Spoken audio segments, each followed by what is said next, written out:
Bonjour à toutes et à tous, bienvenue sur les présentations de Nico. Une fois n'est pas coutume, je vous présente aujourd'hui un très beau véhicule utilitaire, le Citroën Jumpy.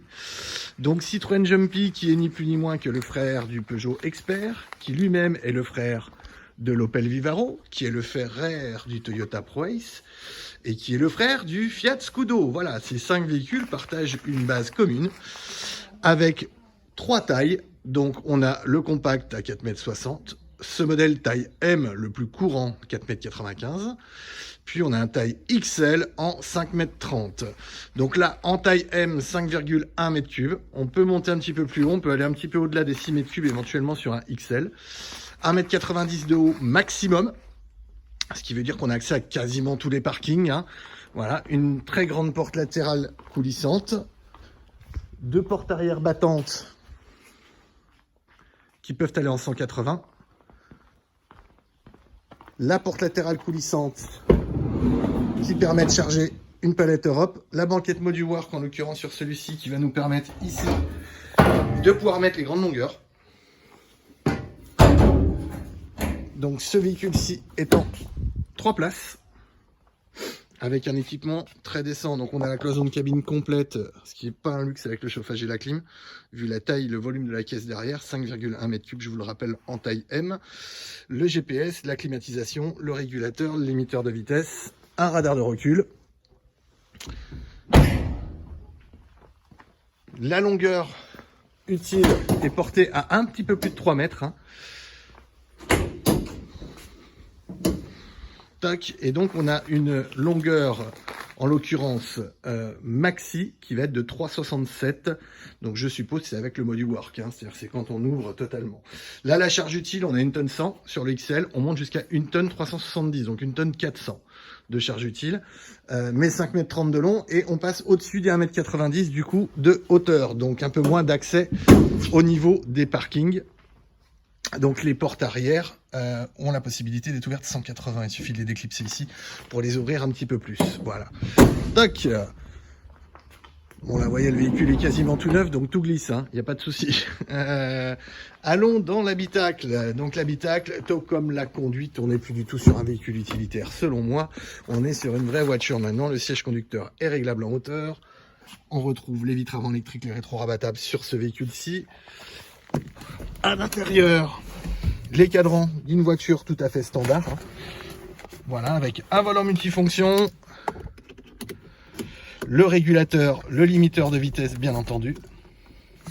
Toc, alors excusez-moi, je débloque la colonne de direction. Toc. Donc vous voyez, le GPS, écran tactile, radar de recul, caméra de recul. Le Bluetooth pour le téléphone, bien entendu, climatisation mécanique, verrouillage de l'espace de chargement si on le souhaite, prise USB par ici. On retrouve une grande boîte à gants qui ferme à clé par là, une autre qui ne ferme pas par ici. Les planchers sont caoutchouc, voilà, pour le travail. Boîte 6 vitesses, motorisation 1,5 litre HDI, 120 chevaux sur ce modèle-ci. Voilà, donc taille M, 120 chevaux. On a même le détecteur de pluie, l'allumage automatique des feux. La détection d'angle mort également, l'assistant feu de route qui gère les codes phares automatiquement. Dans les applications, on va retrouver l'Android Auto, l'Apple CarPlay, tous les réglages du véhicule, hein, vous voyez, commutation automatique des feux de route, l'alerte franchissement de ligne, l'aide au stationnement, la détection d'angle mort. On est sur une voiture, voilà. Donc les grandes ondes, la FM également au niveau de la radio, le téléphone Bluetooth également. Bref, rien ne manque, les commandes bien entendu de radio au volant aussi. Voilà, avec notre régulateur limiteur de vitesse par ici, vous voyez, la position auto pour les essuie-vides et pour les feux, tout simplement. Le frein à main reste manuel entre la banquette et le siège conducteur. Prise 12 volts bien entendu pour la recharge. Comme vous l'avez compris, là, pour moi, on n'est plus sur un utilitaire, on est tellement bien équipé, c'est silencieux, tout est calfeutré, hein, on n'a plus de métal apparent nulle part, hein. Donc beaucoup plus de confort, beaucoup plus de silence dans l'habitacle, d'autant plus avec cette option pour moi quasiment indispensable, que ce soit pour le confort thermique comme pour le confort sonore, de cloison de cabine complète qui termine le travail. Voilà. J'espère que cette vidéo vous a plu.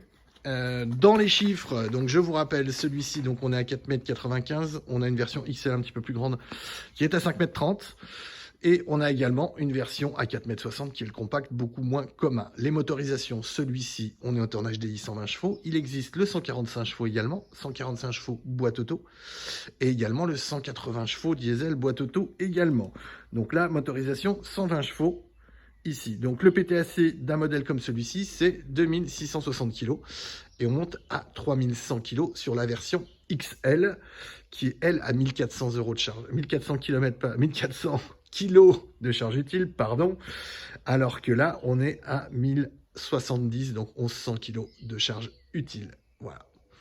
J'espère que cette vidéo vous a plu, vous a éclairé, vous a donné les informations nécessaires à votre choix de véhicule utilitaire.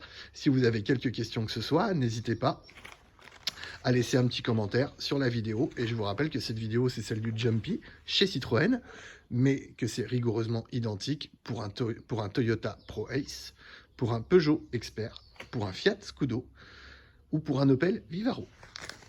À très bientôt. Au revoir.